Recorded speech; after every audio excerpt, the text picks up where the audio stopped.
Хуланд буруу өгөхийн тулд хулан ингээд өвсийг үндсээр нь ухаад бүр үндсээр нийтдэг гэд буруу ойлголт байдаг. Хулан бол ялгаагүй л бусад амьтантай адилхан зөвхөн ургамлынхаа дээд хэсгийг идээл ингээд явна гэсэн үг. Намайг Ариун Баатар гэдэг. Би байгаль зэрлэг амьтдыг хамгаалах нийгэмлэгт биологч мэргэжилтээр ажилладаг. Хулангийн судалгаа нь 2019 оноос хойш оролцож явж байгаа. Байгаль зэрлэг амьтдыг хамгаалах нийгэмлэг нь 2013 оноос хойш хулангийн хамгаалал, хулангийн хууль бус хаантай тэмцэх үйл ажиллагаануудыг өмнгийн говьд хэрэгжүүлсэн. Хулан ч өөрөө нүүдлийн амьтан байхгүй, идэж тижээлээ дагаад нүүдлээ тавьж яадаг. Мал шиг зөвхөн нэг газар ингээд хашаад тэрийг зөвхөн ингээд идээд ингээд талхлаад байна биш.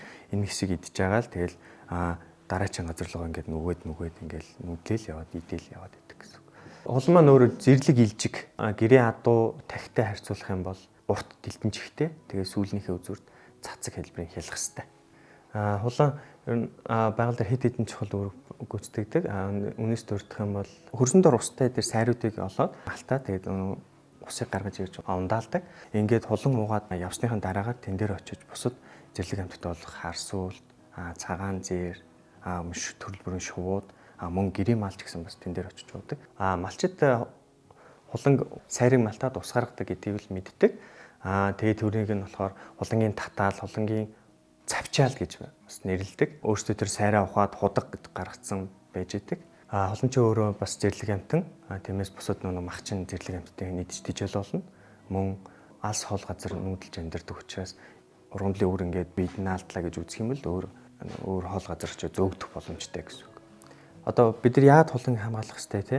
Тэгэхээр нэгдүгээр бид нар хулангийн тоотлогын 80% нь Монгол орнд байна. Тэгэхээр бид нар бас дэлхийн өмнөөс хариуцлага хүлээсэн байгаа байхгүй. Бид нар 6 удаагийн тоотлогын судалгаа 100 орчим хуланд хэмэл дагуулын тусламжтай байршил тогтоох хүзүүвч зүүсэн. Хүзүүвчийн судалгааны ач холбогдол нь бид нар тухайн хулан хизээ хаана явж ийн гэдэг мэдээллүүдийг дэлгэрэнгүй мэдээллүүдийг авчих юм бол тухайн хуланг хамгаалах төлөвлөгөө боловсруулахад маш чухал мэдээлэл болж байна. Сүүлийн жилүүдэд хулангийн тархас нутагт ингээд төмөр замууд барьсан. Тэр нь хулангийн тархас нутгийг 3-4 ширхэг хэсэг болгоод хуваагдчихсан. Хүзүүчний мэдээгээр үзэх юм бол олонгоо зөвхөн тэр хуваагдсан хэсгүүд дундаа л ингээд байгаад байна. Төмөр зам ингээд гарч чадахгүй тэгээд тэр гарах замыг хайгаал ингээд явж байхдаа одоо сумын төв, аймгийн төв ч юм тэрний ойролцоо хүрээд ирчдэг.